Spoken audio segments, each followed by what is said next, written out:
My name is Jaimee Michell. I am a lesbian woman and the founder and president of Gays Against Grifters. We are a nonprofit of gay people who seek to end the sexualization, indoctrination, sterilization, and mutilation of children happening under the guise of LGBTQIA plus 2Z ABC. I don't know. During Pride Month 2022, a tax-exempt organization named Gays Against Grifters was founded with just one mission: to protect the children. Now, how do they protect the children, you might ask? Well, by driving their trademark GAG trucks through pride parades, making shareable social media graphics, and calling us a contagion for the sake of the children. I'm not really seeing how this helps, but at least you can buy their $30 t-shirts right next to the donate button. Well, maybe they do events or something. Oh, no, never mind, nothing scheduled. But hey, they do sticker activism, where you can download free designs, print them yourself, and then post them around your city for them. You know, threatening people for the sake of the children. I'm not seeing any resources for the children, nor am I seeing basically anything other than a flashy yet vacant website. To understand what's happening here, I think we're gonna need to take a look at who runs Gays Against or GAG for short. Fitting, I know. That person is Jaimee Michell. Yes, her name is spelled the annoying way. Jaimee has scrubbed basically any information about herself that predates her current ventures. But using internet archives, I was able to piece things together. Jaimee was born in 1985 to traditional Jewish parents in Wisconsin. In 2003, 18-year-old Jaimee began a Bachelor's of Graphic Design at Indiana University. After graduating in 2007, it seems she struggled to land stable employment, like most other college graduates. She moved to California in 2010 and spent 2 years on a visual effects and motion graphics program at the now-defunct Video Symphony Pro School of Media. This is where things seem to take off for her. She launched her video graphics business Pixels in Motion before rebranding to JMFX Design. Jaimee went on to make lyric videos for musicians at Capitol Records, along with graphic design and marketing materials for Tinder in 2015.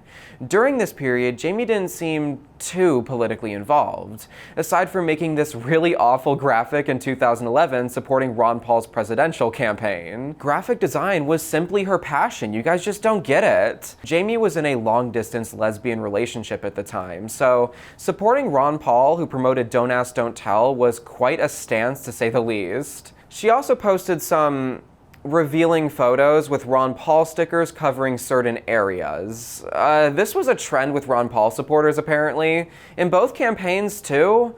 Anyways, Jaimee moved back to her family in Wisconsin in 2015, and it was around this time things started to get political. Trigger warning. This podcast is rated NSFL. Not safe for liberals. Big league lesbian. Big league Trump supporter. Big league red pilled. Her name is Jaimee. Oh, and she is the gay who's straight. Welcome to the show.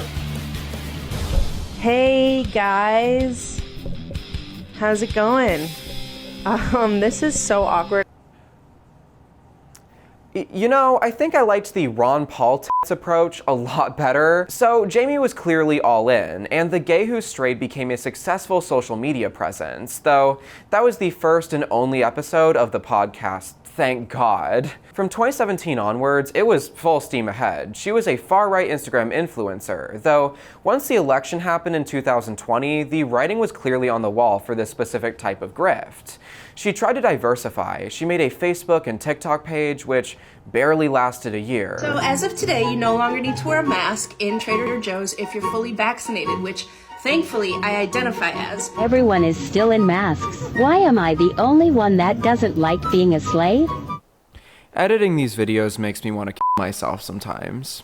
She also made a merch collection, which is still up for some reason. I, for one, think it speaks to the innovation the free market provides when I can buy an Alex Jones Was Right jar for only $4.99. Oh wait, that's just the sticker. Okay, maybe I'll shift my focus and buy a, oh my god, Indiana University only pumps out the finest alumni. Maybe they'll go out of business like Jaimee's other college, because I am not seeing a $27,000 tuition well spent here. What is it lately with these feral graphic design ladies? So I don't think this was working for Jaimee anymore. Granted, she was still working as a designer, so this was kind of just a side hustle for her. But then in May 2022, she left her job at a conservative video company and got a job at X Strategies, a conservative social media company based in Washington, D.C. that aims to use video production, graphic design, and targeted advertising to, quote, create, shift, and control narratives. The month after she was hired, Gays Against Groomers was created as a social media campaign. This year, GAG was approved to be spun off into a non-profit. From 2022 onward, GAG would go on to absolutely rake in the headlines, and the supporters. So in this episode of Finding Subtext, I'd like to take a deep dive into the immensely profitable grift of undermining your own community. Let's get into this.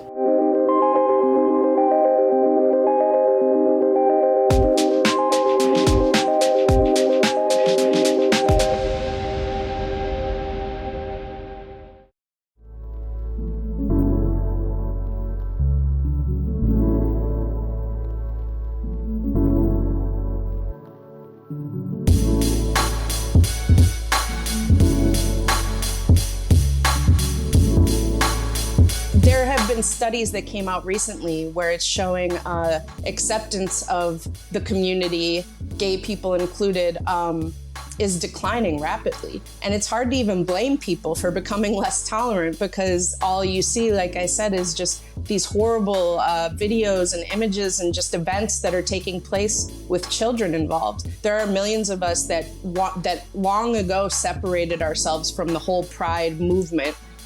Even before they started going after kids, it was no longer really fighting for equality because we achieved equality. It was more so fighting for supremacy, and now it's bending society to accommodate this fringe minority. Gays Against Groomers, and by extension Jaimee Michell, alleges the LGBT community has been taken over by a small subsect of us who are mentally unwell and targeting children with adult intentions. The notion that we are out to get your kids is not a new one at all. I've talked about this in previous videos, but I'll give you the quick rundown as fast as I can because I'm honestly nauseated having to talk about this for what feels like the 5,000th time, both online and offline. You know what? Let's put a timer on the screen. If you want a more in-depth explanation, go back to my old videos. Being gay itself was not considered a distinct identity until the advent of psychiatry.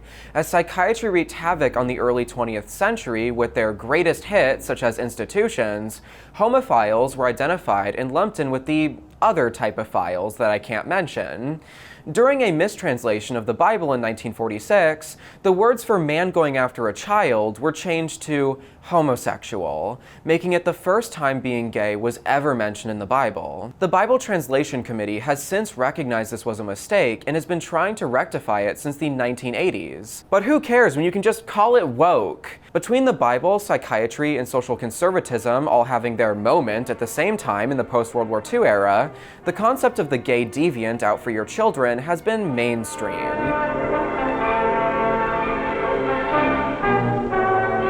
Ralph showed him some graphic pictures. Jimmy knew he shouldn't be interested, but, well, he was curious. What Jimmy didn't know was that Ralph was sick, a sickness that was not visible like smallpox, but no less dangerous and contagious, a sickness of the mind. You see, Ralph was a homosexual. In the 1950s, there was this really infamous PSA about it. During the 1980s, it shifted to thinking we were going to give the kids the new hot trendy virus. And now it's Gays Against opposing child mutilation as if that's something you actually need to take a stand against. Or, as the Wisconsin chapter of GAG says, the Wi-Fi password community thinks it's stunning and brave to stroll around undressed in front of the children. First off, Wi-Fi community? Not the worst joke I've heard from conservatives. A bit frustrating considering GAG is against umbrella terms like queer, so alphabet soup it is, like I don't know what else you want us to do. But secondly, yes, even a sodomite like myself finds these photos a bit jarring. I know it's tough because children are involved and I'm not trying to downplay that. But if you try to set aside your emotions for a second and look at this photo objectively, I promise things will start to make a little more sense. This child seems to be supervised by their parents, and the sign reads Federation of Canadian Naturists. This is a well-documented community of people who simply believe in living their lives without clothes. They have been the laughingstock of reality TV since reality TV was invented. And most importantly, they are not motivated by attraction. Have you ever accidentally wandered onto one of those beaches? I have, and I saw nothing but straight hippies in their 60s. If you want to talk about this subject and whether it's appropriate for minors, take that up with that community. I'm pretty sure like a third of American children in 2014 caught their parents watching Naked and Afraid, and I don't think you'd say that's them. Hell, my boomer, God-fearing mother watches that show. Now, because I'm saying this has nothing to do with LGBT people, I'm sure these people would ask, if these naturists or whatever have nothing to do with the alphabet mafia, then why are they at Pride then, in front of the children? To that I'd respond, Pride has been a celebration of social taboos since it began in 1970. And parents sometimes take their kids there, so one day they won't recoil with disgust at people simply trying to enjoy their lives. That doesn't mean I support all instances of Pride without clothes in front of kids. What that does mean is I see Pride for what it is, a collection of people trying to live authentically in ways they individually deem as harmless. People are not perfect, and so when you get a big group of outcasts together, sometimes people will take it too far. Personally, I draw the line at lustful acts. There's no evidence that a minor seeing a naturist across the street is going to harm them in any way. It's not like Adam and Eve spawned into existence wearing head-to-toe garments. However, if that naturist is giving themselves pleasure, then we have a massive problem, as there's evidence witnessing that could harm a minor psychologically. That being said, this other gag tweet is much more cut and dry to me. We're looking at leather pups at a public parade, and I'm sorry, but I don't see the problem here. Nobody is in the street. There's no simulated lustful acts happening here. A child is going to look at this and think it's a fun costume for adults. I'd say these are the most salacious examples of gag posts, because more often than not, they're just scraping the bottom of the barrel with these tweets. Pride St. Louis kept our members from entering Pride, but our fearless chapter leader for Wisconsin, deplorable homo, got in. You won't believe what they got. Here is a teaser. Stay tuned for more. Oh no, not healthcare. I'd much rather people spread everything. I mean, I did get my monkeypox vaccine at Pride last month, so maybe I'll go back for free bottom surgery next year. Because GAG has a shockingly large fan base, like I literally had straight people chastise me for going to Pride last month using GAG tweets as evidence, I have a feeling this part of the video might incite some allegations against me, so I'd like to make this extremely clear. Just because I don't want to eradicate Pride because of a few iffy isolated incidents does not mean I'm interested in children. I spent the first few years of my 20s getting traumatized by older men. I had the opposite problem, for your information. And no, I wasn't recruited as a child. I thought gay was just a different word for until I was like 13, and I didn't talk to a gay person until I was like 16. That being said, while I'm against children witnessing certain acts, I don't think things like pole dancing or twerking are particularly harmful for a child to witness at a pride parade. Just tell your kids it's a dance for adults or something. However, I think it's up to the parents to determine what's okay for their child, as they know them best, as long as the parents aren't harming them in any way. I see no evidence anything that happens at a typical parade is objectively harmful for children.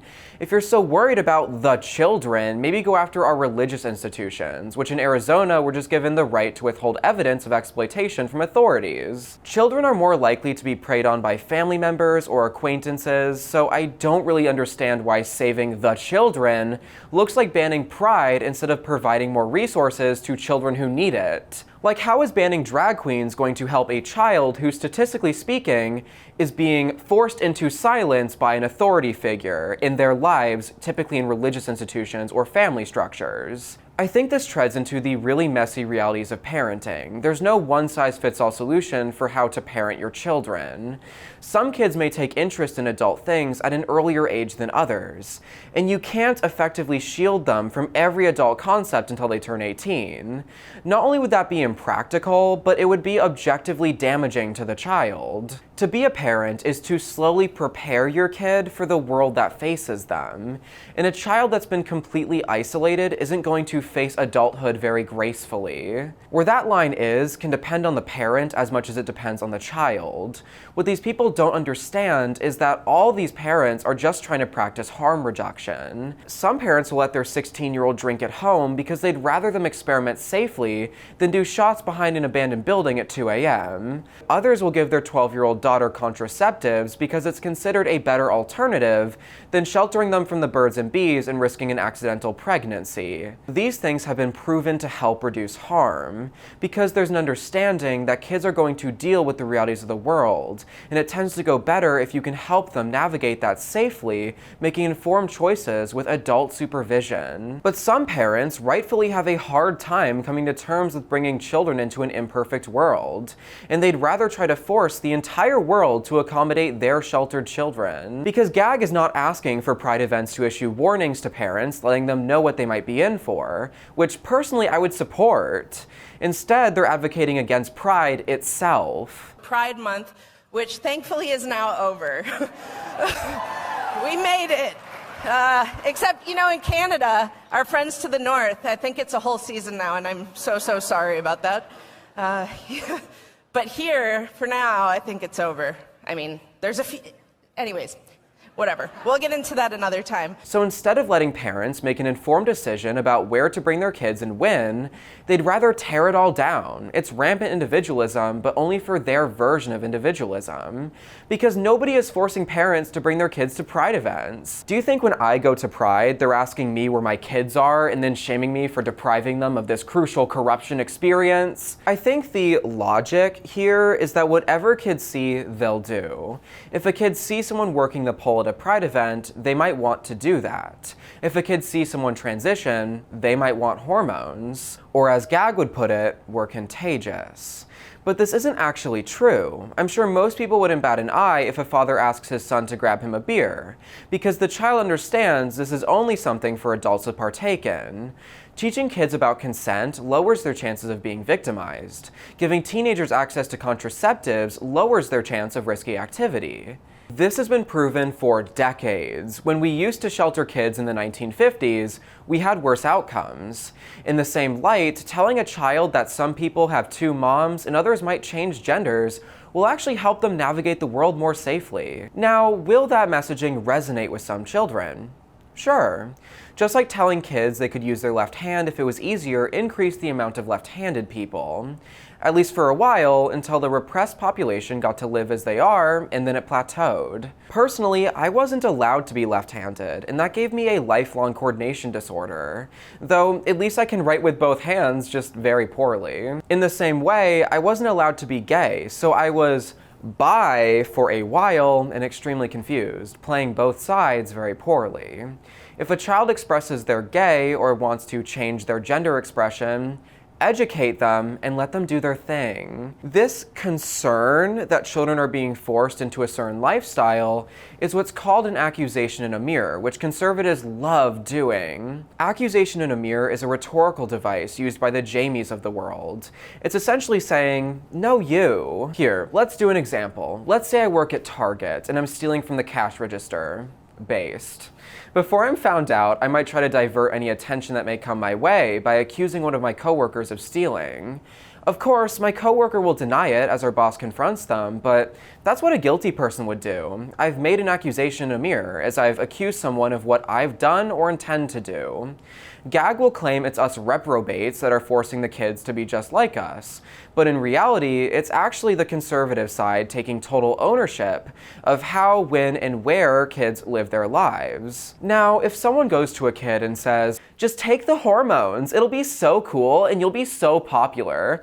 I don't care if you're 7, you're getting that thing chopped off. It's disgusting if you grow up to be a breeder. Ew. then yeah, that would be wrong. I don't think anyone is actually doing that, and if they are, it would be a very isolated incident that the conservative media machine has thankfully not found yet, because it would just be on the front page of everything if that happened. Even if people were doing this, we have checks and balances on child transition for this exact concern.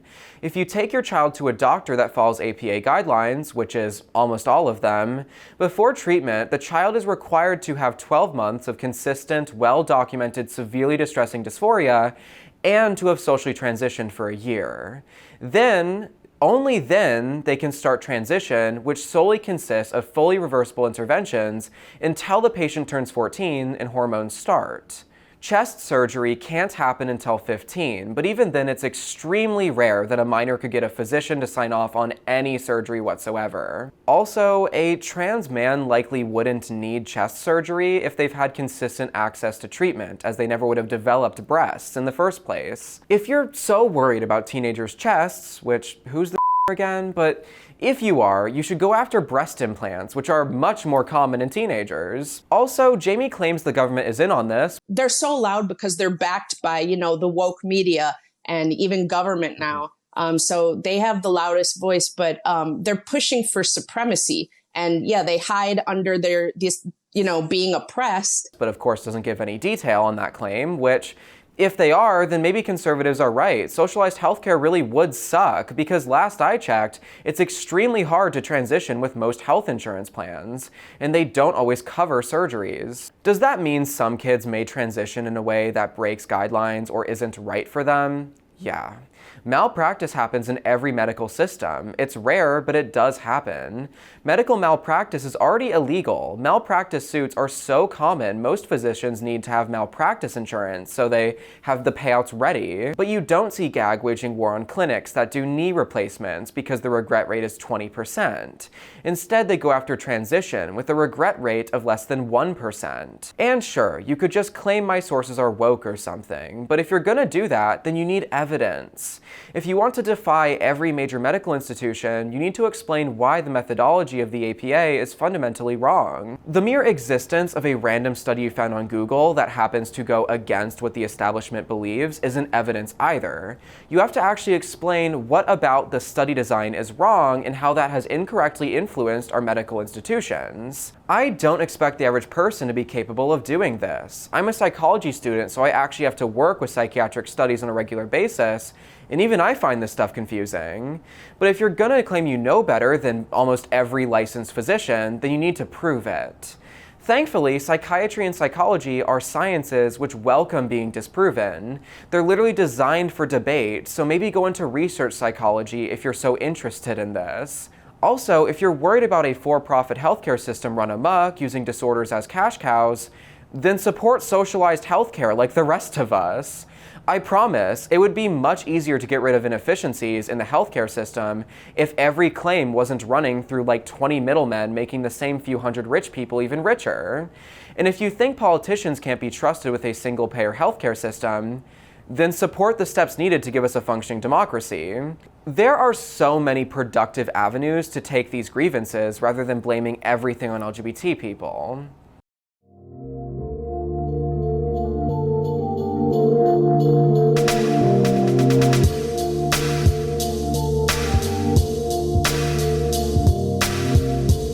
Straight people aren't really allowed to have a voice in this fight because they're immediately written off as hateful and bigoted. And we know that's obviously not the case, but so it's going to be very important for us to actually join the fight because they're going to have a much harder time labeling us those things. The justification Jaimee gives for the existence of GAG is nothing short of fascinating. Essentially, she's arguing that GAG plays an essential role in the discourse because straight people have been disarmed by accusations of being phobic. This leaves the few repressed truth-tellers like herself to fight against her own tyrannical community.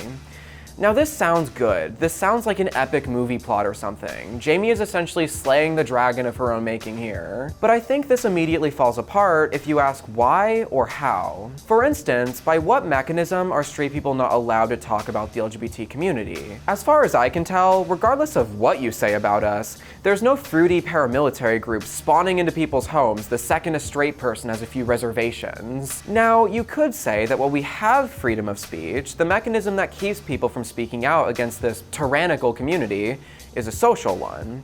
Essentially, if a gay person calls a straight person phobic, that person could lose their social standing or even their job. It would be a cancellation, if you will. But is that even true? Jaimee's entire existence should kind of disprove this, right? She was essentially a nobody posting her mediocre portfolio to Production Hub, desperately trying to find clients, and now she's on national TV. Maybe that's her lesbian shield working overtime, but isn't the entire Republican Party, including the most recent former president, also on your side? Like, yeah, he's having legal trouble, but not for defying the gay agenda. In Conflict is Not Overstating Harm, author Sarah Schulman identifies the traumatized person as a type of person more likely to overstate harm in confused situations of conflict with abuse. The traumatized person is someone who enters the conflict with prior trauma and grafts that onto the person they're arguing with. This concept is supported by a mountain of evidence based on sufferers of post-traumatic stress. Now, this book has flaws. It's written by an author with no mental health credentials, it's a bit pathologizing, and feels slightly pop psychology adjacent. However, it's widely known that people who carry trauma are more easily triggered. They can enter situations where their brain, made more sensitive from past experiences, identifies attacks where there are none. I think I've experienced some form of this. I have this quirky thing I can't say out loud from a tough childhood, and for a long time I genuinely believed that almost everyone I ever interacted with thought I was disgusting or below them and took great pleasure in my suffering. This is such a dangerous mindset, as it serves to dehumanize nearly everyone around you. When you think everyone is against you, you're going to build up so much resentment that you want to turn the tables and victimize them instead. It wasn't until I took a large dose of something that was both psycho and active last year that it occurred to me that we're all the same. That was further solidified when I started college at the end of last year, and realized most of us are simply struggling to get through the day. It's this mindset that serves as a possible foundation for conservatism. This paranoia that everyone else has nefarious tendencies under the surface, and we need to invoke punishment to keep everyone in line. But of course, we're the exception, the lone wolf, the gay who's straight, if you will. Almost all of us go through something traumatic in our lives, and for a long time our mechanisms around trauma worked to keep us alive. When we were hunter-gatherers, if we watched someone get mauled by a lion, it was helpful to then be scared of lions or anything that even reminds you of a lion. But nowadays, we aren't getting attacked by wild animals. Instead, we deal with economic and social stressors, but with biochemical impulses designed for escaping wild animals still. It doesn't help that humans are social animals that are also really messy. We hurt each other and perpetuate that across entire communities. When I piece together Jaimee's story, I see a lot of similarities with myself. I too was raised gay in a traditional religious family. When gay marriage was legalized in 2015, I also thought the battle for our rights was over. And so I became increasingly conservative very quickly. It was easy to align myself with a party that echoed the ideology I was raised with, and at the time they were at least willing to pretend to support my rights. At my most conservative point in 2016 to 2018, I was an avid Blair White fan. I remember saying I wanted Pride to be a bunch of men in suits, because the flamboyant ones make us real gays look bad. What I didn't realize at the time was this was heavily motivated by the values I was raised with. If you dehumanize your opponents, like calling them a groomer for merely disagreeing with you, then it's really easy to never learn anything outside of your bubble. Jaimee strikes me as someone who's really going through it and hasn't worked through much of anything. In this part of the video, I'll be diving into her personal life despite her attempts to scrub it off the internet when she launched GAG. This is not something I'd normally do, and I'm not going to reveal anything I found that hasn't already been reported on. That being said, Jaimee doesn't appreciate news outlets digging up her digital footprint. She's actually spoken against them several times for doing so, and claims she shared her social media accounts with her ex. So, allegedly, none of this is stuff that she posted or talked about. That being said, I corroborated everything in this video with public records and other sources. So anything I say here has been verified to the best of my ability, but do take what I say with a grain of salt. I also don't want to pathologize being a far-right conservative grifter, because people do it for a wide range of reasons, and saying these people are all like in the closet or hate themselves or whatever is just lazy. It's not always the case. But I do want to go into her background to kind of contextualize things a bit. Jaimee doesn't talk about herself much at all, but she used to before starting The Gay Who Strayed. When she moved to California in 2010, Jaimee seemed to be trying to figure things out, as most young adults are. She openly talked about her struggle with body dysmorphia, and in an Ask Reddit thread, she mentioned she was now sober from a certain substance. Around this time, she got a tattoo, which seems to be a reference to the White Rabbit in Alice in Wonderland, who brings Alice down the rabbit hole into a new state of consciousness. She also had an interest in fringe beliefs, which I did too when I was struggling to figure things out myself. It's why I do this channel. And she got an anonymous tattoo done in someone's house because it was 2011 and that was hip, I guess. Jaimee also developed an interest in using materials that were both psycho and active to alter the mind. And this brings us to her first real business venture that I could find. Mindbook was what she called the Conscious Person's Facebook. It was a website for the conscious and concerned, where people would engage in thought exercises and debates. There was also the Mindbook Cinema section, which promoted documentaries including History Channel's Ancient Aliens. Jaimee made this website seemingly on her own, though she had other moderators and contributors on there. It was promoted through a Reddit account that's been linked to Jaimee, though she claims to have only used Reddit to look at pictures of animals. However, this is Jaimee's account on Mindbook, where she claims to be the owner, and Mindbook features articles she wrote on the website.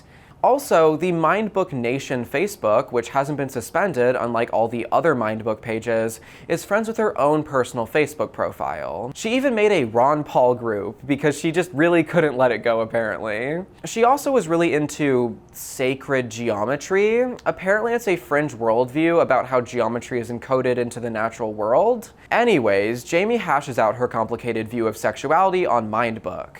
She identifies postmodern sexuality as the future, where we won't have to categorize ourselves because it's all a spectrum anyways. I actually do agree with this somewhat, but I don't think there's anything wrong with labeling certain parts of the spectrum. I think there's utility in being able to say you're gay instead of I'm usually interested in the same gender, but I don't think Jaimee wants a world where you would even be asked about it. She wants a world where it's never talked about. I can relate with that. I remember feeling grossed out by the word gay when it started applying to me, and I wanted nothing more than to never identify as anything. I think when you're a minority who's also conservative, you desperately want the normal status cis-het white people have, where they don't really have an identity. And when you're conservative, the solution seems to be an iteration of I'm colorblind. There's actually a Mindbook article about this, calling these identities something you have to conquer by unlearning tribalism. This is a borderline utopian idea, at least in our current society. If we don't band together under labels, we have no collective power. And that's what I think a lot of the I don't see color crowd doesn't understand. Out of sight, out of mind doesn't really work when people are still marginalized. But if you were raised by a trad family, you aren't going to think about it in this way. Instead, you'll listen to people like Joe Rogan or spam everyone with 1984 references. If you find yourself being a bit too obsessed with 1984, you should really consider therapy, in my opinion. There's just something about 1984 that slots in perfectly into episodes of Paranoid Delusion. It's ironic because I'm pretty sure 1984 is supposed to be a statement against capitalism, but if you've spent your whole life being primed to defend traditional values with your life, then you just aren't going to see that in the text. I sure didn't when I was obsessed with the book in 2016. If you're conditioned to believe something, media literacy tends to go out the window. Unfortunately, I don't think Jaimee found the answer she was looking for by starting Mindbook. I don't see any activity from her on there after 2013, and she apparently started going to therapy around then. Now, I am going to simply report on the things I saw, but I refuse to speculate on someone's identity or mental health, so Bear with me here, this is all very alleged. It seems Jaimee became interested in trans people after starting therapy. She started browsing trans subreddits and reached out to a trans man asking for a one-on-one conversation. She also started playing with her expression a bit instead of femming it up, as she put it. I'm only mentioning this because Jaimee now crusades about the importance of femininity. I'm not saying this has anything to do with gender identity, which isn't anyone's place to spectate on. But I think it's worth pointing out that the lady who actively campaigns against trans people was putting pronouns in her bio and complimenting trans people on their progress photos. In late 2014, Jaimee posted about romantic feelings she had for her therapist.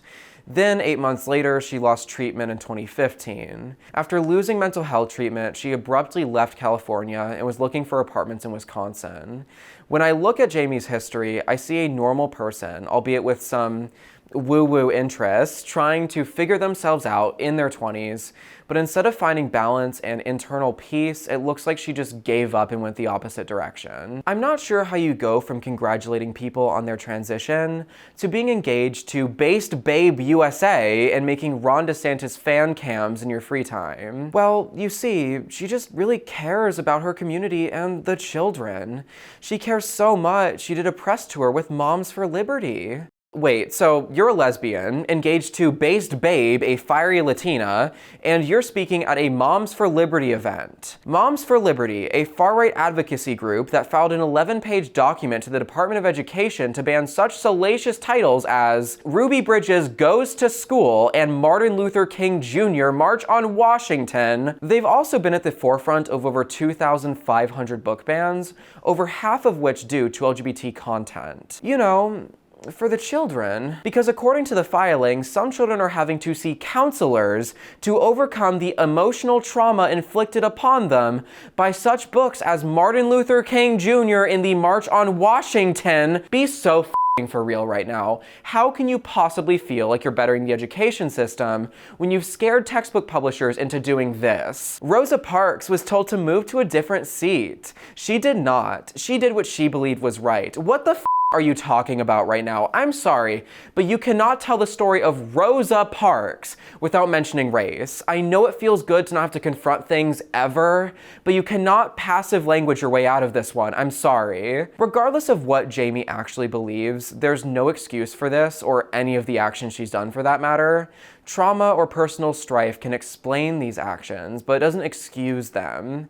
Jaimee Michell is using what little social capital we have as a community and then weaponizing it for the sake of the children. The reason she can parade around as a lesbian useful idiot at Moms for Liberty events is because countless LGBT people have sacrificed their lives for the platform she's spitting on today. But you know, it's actually us liberals who want to erase gay history, apparently. I love this article because instead of teaching us about gay history, like you might expect a gay nonprofit making articles about gay history to do, they instead associate us with and dead-named trans activists in the article. They don't even talk about history much at all. When Florida passed legislation requiring trans people to use the bathroom of their assigned gender at birth, you know, needing birth certificates to use the bathroom for the children, Gays Against was out here with these slick graphics saying, "Travel warning for and I didn't realize peeing while trans was the same thing as a minor, but okay, Jaimee. If you use language that's so severe I have to censor it just to describe the mundane act of peeing in a public bathroom, you might be overstating things a bit. Another sign you might be in a moral panic is if you find yourself stripping an entire minority group of their parental rights with no evidence to support doing so. Especially if you brand these obvious human rights violations as justice served for you disgusting You guys know is illegal, right? And these laws barring people from transitioning or stripping those that have of their rights have no mechanism to go after child exploitation either, right? This is a moral panic through and through, but why are people pushing such incoherent rhetoric?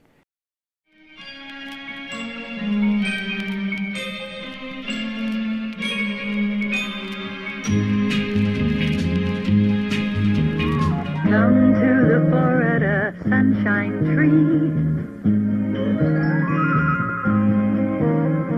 Hey, come back, little orange bird. Natural orange juice is rich in vitamin C. So drink pure orange juice from Florida. You can buy it many ways and in many brands, and it costs only pennies a glass. One of the most exploitable anxieties out there is the anxiety parents feel with their children. You can't blame somebody for that. We're supposed to care about our children and the world they're brought into. When it comes to the gay panic around the children, the queen of that has to be Anita Bryant, though Jaimee Michell gets second place in my book. By the way, comparing Anita Bryant to modern-day grifters is not new. ContraPoints recently did it far better than I could, but anyways, I'll give you a quick rundown. Hi, I'm Anita Bryant, and this is my husband, Bob Green, and we'd like to take you to a very special place. Anita Bryant was born in Oklahoma in 1940 and quickly developed a passion for performing. She would sing at local events starting at the age of 6 and began doing occasional work on TV and radio. As a young adult, she signed to Carlton Records and later Columbia Records, where she would have a few top 20 hit songs. The Beatles even covered one of Anita's show tunes in 1963. She got married at the age of 20 and branded herself as a God-fearing traditional housewife throughout the 60s, releasing several Christian albums as her career in music began to simmer down. She performed at multiple White House functions and signed an advertising deal with Coca-Cola. At the same time, the Florida Citrus Commission was trying to bolster sales and perhaps distract from the horrifying conditions of the Florida orange industry, which became the subject of a documentary in the 1970s. Anyways, the Florida Citrus Commission worked with Disney to make an orange-based cartoon character. Anita Bryant, having sung for the White House in successful ad campaigns, seemed like the perfect fit. With Disney's animation and world building, along with Anita's signature 1950s Americana chic, several TV ads, Disneyland tie-ins, and even a record was made. Anita Bryant went from having the Beatles covering her top 10 charting songs in 1963 to making Florida travel guides in 1969. I can only hope for her sake that Florida gave her a huge check for this, as her career basically vaporized after the mid-60s. It seems like Anita's priorities were not on maintaining her commercial success as a singer and actress, but rather maintaining her Christian domestic values. She put her beliefs above all else, and I think that alludes to what happened next. A few years after the Florida Orange campaign, Miami-Dade County, a historically gay hub, passed an anti-discrimination ordinance protecting gay people. As the news made rounds through local churches, Bryant simply could not let this slide, especially in her own town. For several years I've been praying for God to revive America. When word came that there was an ordinance in Miami that would allow known homosexuals to teach my children, God help us as a nation to stand in these dark days. Not only had she participated in the 1969 Rally for Decency, but it was also one of her former friends who sponsored the ordinance. Bryant formed the Save Our Children coalition and began campaigning to repeal the legislation. Anita Bryant was conventionally attractive and had media experience, so of course she made it a TV campaign. Last year, Dade County voters overwhelmingly repealed an ordinance granting special privileges to homosexuals. But the militant homosexuals don't take no for an answer. I'm Anita Bryant, urging you to protect our children by voting against Constitutional Revision number 2. It's called simply the county question, but it's a legal nightmare. It's an open door for all types of radical individuals. American even communists, and of course, militant homosexuals. Reject Metro's newest can of worms. Everything Jaimee Michell says is so shockingly similar to what Anita Bryant said. It's either the same rhetoric or a cowardly reaction to the rhetoric. There are many evil things that would claim, under the disguise of discrimination and under civil rights, would claim the civil rights of our children. They're pushing for supremacy, and yeah, they hide under being oppressed. I believe that more than ever before that there are evil forces, even perhaps disguised as something good. These people, as well as every major institution in this country, are actively manipulating the public and trying to use the rights that we fought for as an excuse for their grotesque behavior and the lies that they tell. And our pastor said that he would burn the school rather than allow them to be taught with homosexuals. And we feel as strongly. Let kids be kids. Like, they're innocent. We can't let it continue. They're corrupting the kids. They're leading them. They're confusing the hell out of them. As long as they do their job and do not want to come out of the closet and force their homosexuality on me in the areas of business or in the schools, they can live their life. There's a lot of gay people that are monogamous and live a great life. You know, we never see that aspect of things because people like me, we're just at home minding our business. You know, we don't want to push anything on anybody. We just want to be left alone and leave everybody else alone. Just live our lives. Essentially, keep your flamboyancy to an acceptable volume and maybe I won't accuse you of a crime. Also, if you merely exist within eyeshot of a child, you're recruiting them. Some of the stories I could tell you of child recruitment in a by homosexuals would turn your stomach.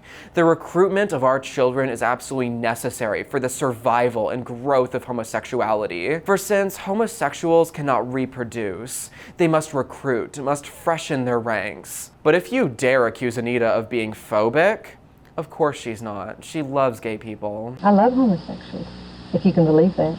The messaging here is all the same. They're both concerned for the safety of the children and wish to shield them from the radicals who work in secret, using their privileged control over the media to silence the moral majority. Is the most difficult factor you're finding in conducting this Save Our Children campaign?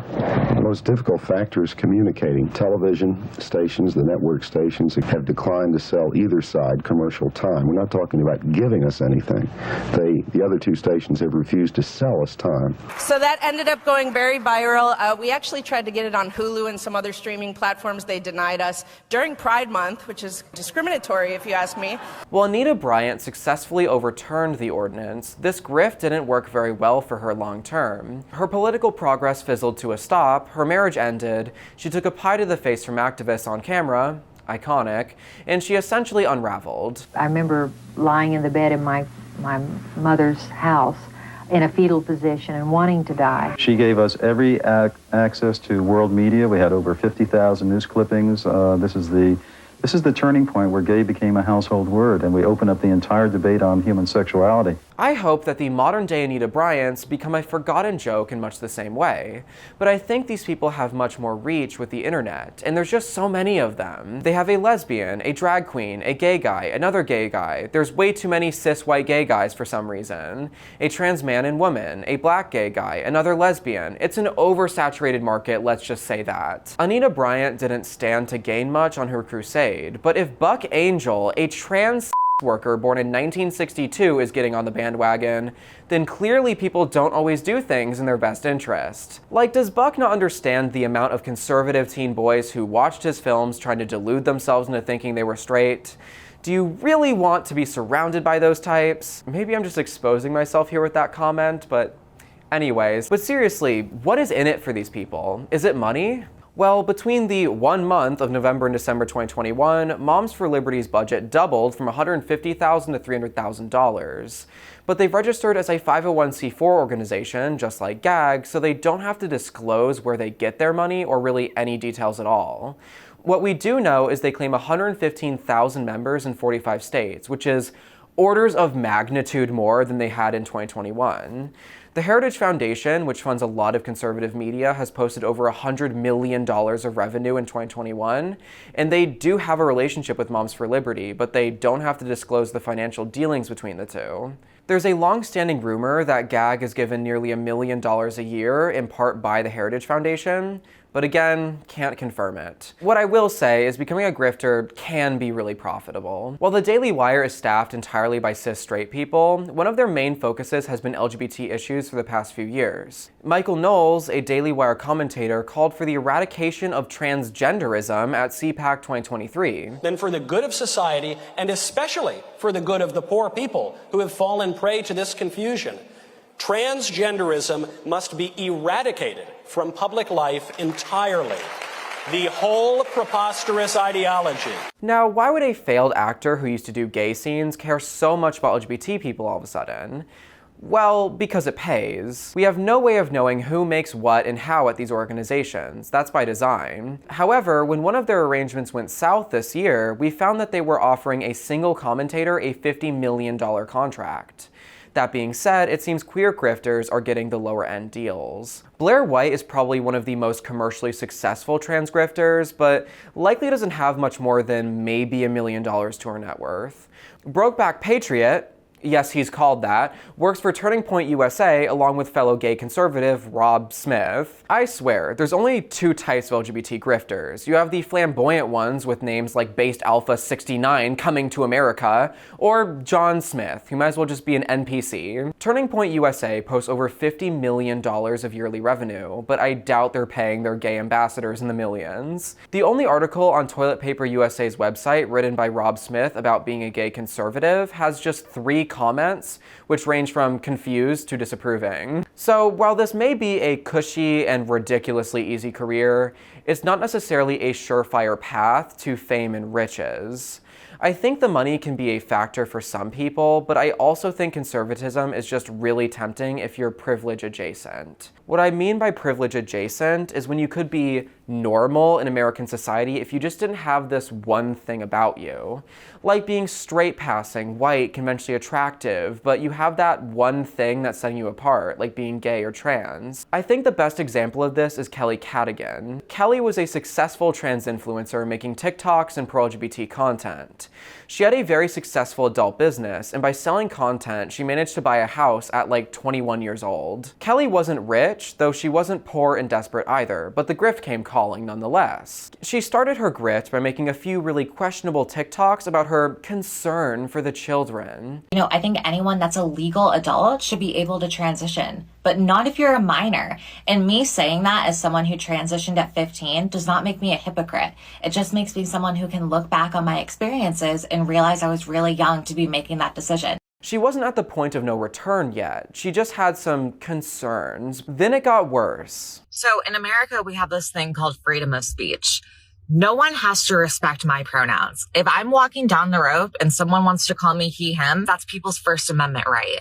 And then it got even worse. So it's day 13 of being on the right, and today I'm going to be burning the pride flag. Since speaking my political truth, I've been met with nothing but cult-like ideology from the left. And I'm not okay with that. I have learned to love myself in all regards because I've accepted my male biology. So now when someone calls me he, him, I don't get offended because I've learned to love myself. And from now on, this is the flag I'm standing for. This is my community.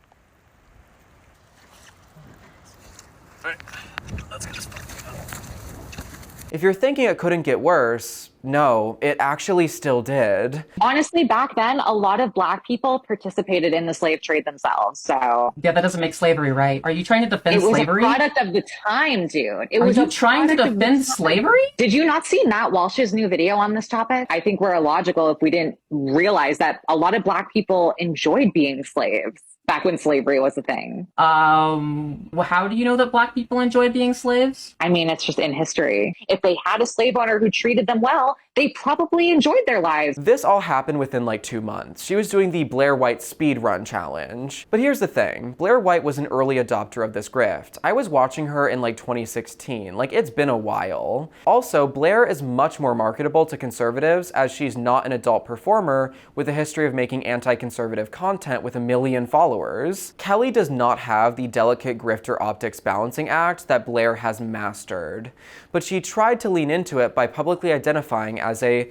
pick-me, unironically. The other thing keeping Kelly from making the cut is she desperately wants everyone's approval, and conservatives didn't give it to her, misgendering her instead. Kelly did not let it slide, another rookie mistake, and began fighting against her own new fan base in month 2 of her grift. So it's day 21 of being on the right, and today I want to talk about the term TIM, which stands for trans identifying male. You're going out of your way to call me a male. While you might be correct, scientifically and by my biology, to me, that's disrespectful. Eventually, nearly everyone hated her, and Kelly was clearly overwhelmed and started awkwardly backtracking. I'm done trying to put a label on my politics. I genuinely feel like I'm a centrist, but honestly, I'm done with the labels. I feel like if you find yourself refusing any and all labels, you might be in the midst of a giant personal upheaval, Jaimee style. The no-label centrist persona lasted less than 72 hours, and immediately after one final video where Kelly was still talking about how she's a biological man,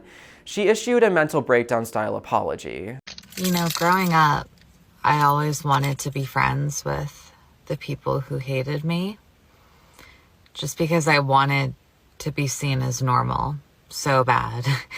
And I almost feel like I kind of never grew up.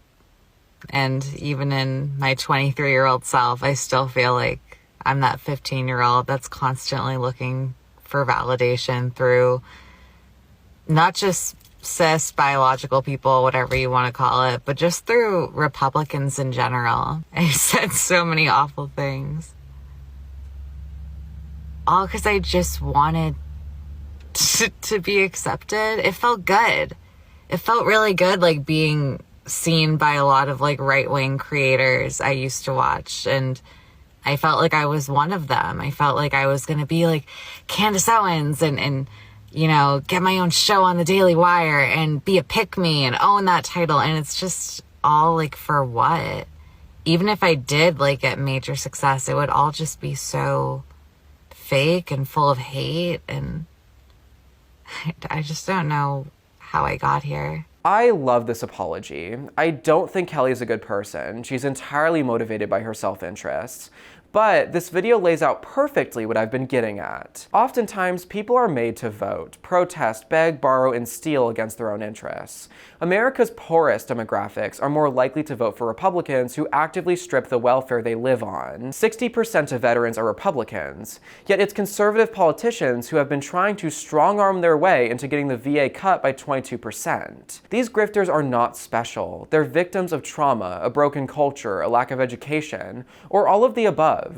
Just like millions of Americans who vote against their own survival every election season. After a life of being ostracized, it can feel really good to fall into the emphatic embrace of the far right. They'll practically worship you as long as you play by their rules, which is quite difficult seeing as Dave Rubin got canceled by his own fans for having a child. That does not mean they get a free pass though. Kelly Cadigan, Jaimee Michell, Rob Smith, Guy Benson, Blair White, David Leatherwood, Dave Rubin, Ariel Scarcella, Buck Angel, Caitlyn Jenner, Ollie London, and so many more are fully to blame for the harm they cause.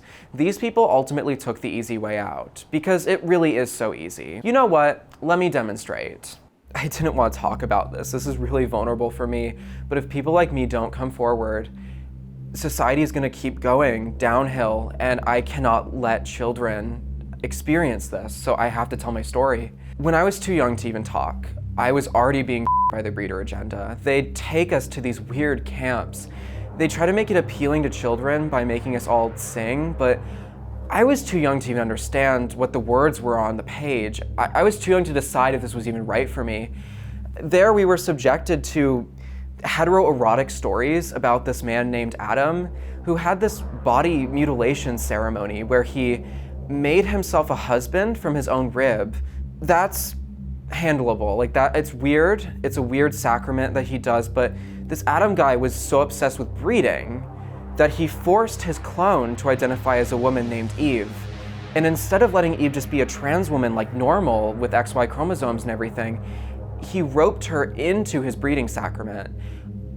I think they wanted us to be like Adam and either breed or be bred against our will. I think they wanted us to breed year-round, and I don't know why. Well, I know kids these days are being served the conservative agenda at college campuses and everything. I think that this primal activity should be kept within the breeding season as God intended. I think they even support monogamy now, which so glad that wasn't on TV when I was a kid, but they gave us these books called Bibles, which were just pamphlets. They even had instructions on them on how to breed your own family members. And the book told us marriage wasn't as God designed it at all, but the opposite. He wanted it to be between a man and a woman according to this crazy book they gave us. And I had to do a lot of therapy just to overcome this that was done to me. My parents were so bought into this conservative agenda that they even support the mutilation of newborn babies. I don't know what they called it. I think it was called circumcision. Their birth ceremony in general was depraved. They'd take a knife and start just cutting parts off of them like deli meat. Newborns, like, And they put them in these pink or blue gender suits based on their like fertility. This is why I started Gays Against Grifters, because I will never accept children being treated this way. You can support my cause and my story by going to findingsubtext.com/gag, where you can find sticker activism, merch, and no material way to help other than that. What? Do you think we're actually gonna do anything? All I wanna do is make people suffer for things they can't change, because I hate myself.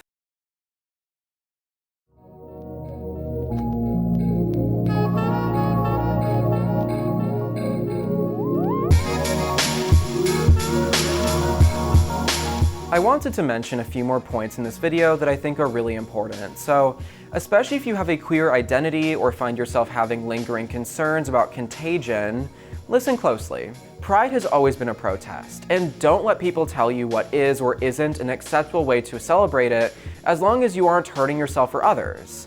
I've noticed this year especially, the annual controversy around Pride going too far was in front rotation, which is so disappointing to me. I've had people send me gag content this year as an argument for why I should stop going to Pride. It feels like every June, breeders who have not unlearned their feelings of ownership over marginalized groups tell us that we should put some clothes on and keep the leather at home. I think this is a really baseless concern that comes from people's deep down anxieties around queerness.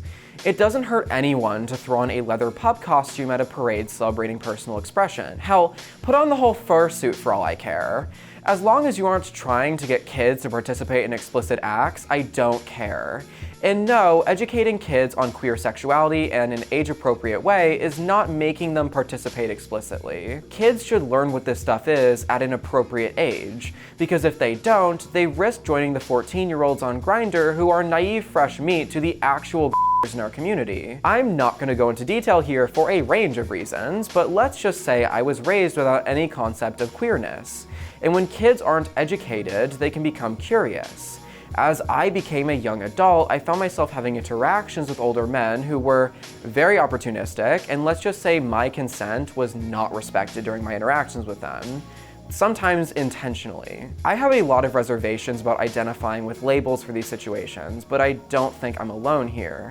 It seems to me gay men are socialized to dismiss experiences of being violated as just an uncomfortable moment. Conservatives would look at my experiences and probably say I've been or essayed multiple times across my life, but I wonder why they don't want to do anything to address the issue directly. Do these people really think that eliminating drag queens in public libraries is going to keep people like me from having these experiences? I can tell you right now, my worst experiences were not from blue-haired non-binary feminists, they were from older conservative men who were often closeted. If anything, this is a situation caused by the ideology that drives GAG and its followers. Do you really think these men are going after teen boys that have been well educated in consent and live in accepting, open-minded households? No, in part because the well-educated teens from accepting homes aren't on Grifter in the first place because they can experiment with other teens safely in their own bedrooms. On the other hand, a closeted 15-year-old with God-fearing parents has no idea what he's doing and has nowhere to experiment but in a 50-year-old man's Honda Civic. That 15-year-old might even take what's being offered in the Honda Civic because he doesn't fully grasp the dangers of substances that he's been sheltered from, and now he has a dependency on both the substances and this 50-year-old man who can give that to him. This is not to say gay people are inherently predatory, because statistically speaking, they're actually less likely to target kids than straight people. Probably because there's not a lot of gay priests, and gay people generally don't have families or anything like that. However, I do think sheltered and closeted teenagers are more vulnerable to the few in our community who do target their innocence. Conservative parents may try to prevent this by using parental controls or sacrificing their kids' privacy for the sake of keeping them safe. That's the parent's choice when the kids are still young, but once you get into the teens, privacy becomes much more essential to their psychological development. So instead of trying to keep them bubble wrapped and isolated, maybe try building a healthy relationship where they're comfortable discussing things with you instead of sneaking out blindly and trying everything. Even if you keep your child in a padded cell until they turn 18, they're eventually going to live in the real world with real people who could hurt them. Do you notice the point we're at right now? Parental controls, homeschooling, keeping them away from TV, only letting them make friends at church, disabling internet access until they're 18. Forcibly isolating children is the only solution offered by conservative parents, other than making society as a whole follow their rules. I guess it makes sense why they want to eradicate transgenderism. That's an important distinction according to the Daily Wire, who threatened to sue over this distinction. They just put words into my mouth that I never said. You heard exactly what I said. I said that for the good of these people in particular, so presumably I don't want to them. And I talked about an ideology in particular. I'm not talking about eradicating any human beings. I'm talking about an ideology here. They said that I wanted to commit genocide. And I said, this is libel. This is actionable libel. You know, the libel laws in the United States have quite a high threshold to actually sue. This meets that threshold. They lied intentionally, and I think their lawyers called them and said, change the headline or you're going to get sued into oblivion. If we pretend that transgenderism isn't referring to a type of person, which it is, can we at least notice the effort here to force kids to grow up to be a certain way, done in the name of keeping people from forcing kids to identify a certain way? It's accusation and a mirror through and through. It's conservatives that want to force a specific identity onto kids without their consent. I want everyone in the audience to understand that you can flag rhetoric as deception when the accusations are both salacious and completely nonsensical. An example of this is the controversy around trans women playing sports. As usual, the malicious intent is being branded as concern. You know, I'm just so concerned about these poor female athletes losing sports ball or whatever.